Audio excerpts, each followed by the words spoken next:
Okay, we're going to talk about the second guideline of weapon disarming.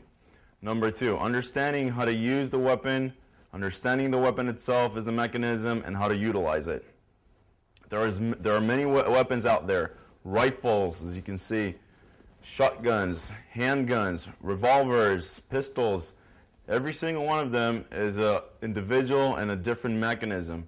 In order to do a proper weapon disarm, we got to understand the mechanism of the gun, identify the mechanism of the gun, and according to that, we got to respond. If I'm going to respond to a shotgun the same way I'm going to respond to a pistol, I might be in a lot of trouble. Different mechanism, different reaction for me. Field of fire to every single one of them. That's the main goal I want to achieve, is stepping out the field of fire. But in order to do that, to go to the second stage, I must understand the mechanism of it. Because it's a mechanism, I can create a malfunction. A mechanism got to have some kind of a system inside in order to keep it flowing every time over and over again.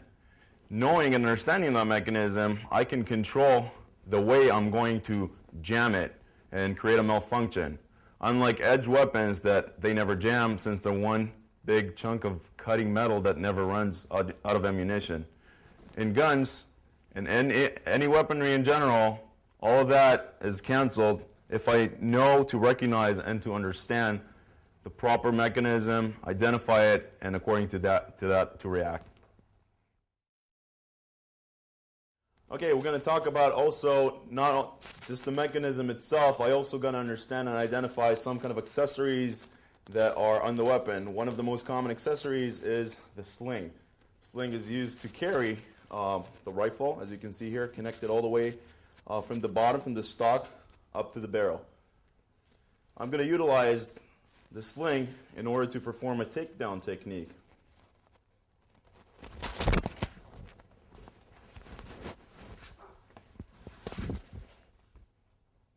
And the finish.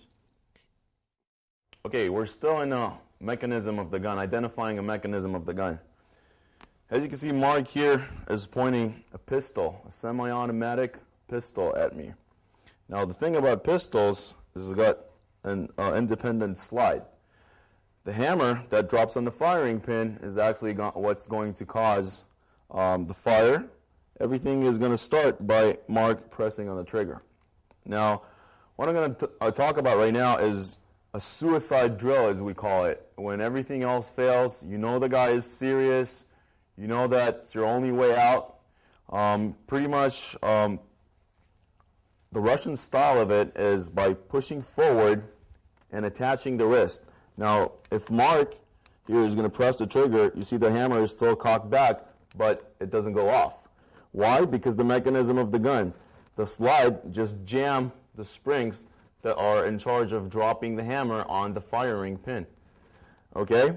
This is a very risky situation, a very risky way to perform that technique. It's a Russian system. Back in Israel, that it's not really popular. We don't like it just because of the simple fact that I don't want a full loaded gun pointing really close and tight into my body. Therefore, we choose another option, especially if I got a little bit of a distance and I see the guy's intention are serious.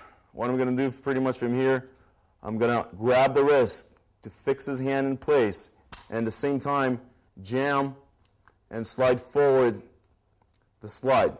As I do that, I might get shot in my hand, but that's the sacrifice I'm going to take. And quickly as I can, I'm going to slide my hand onto the chamber, and at the same time holding and fixing his wrist in place. Now you can see as Mark is going to press the trigger, nothing is going to happen. And from there on, we're going to carry the techniques. I'm going to demonstrate in one fluid motion. Hasta la vista, baby.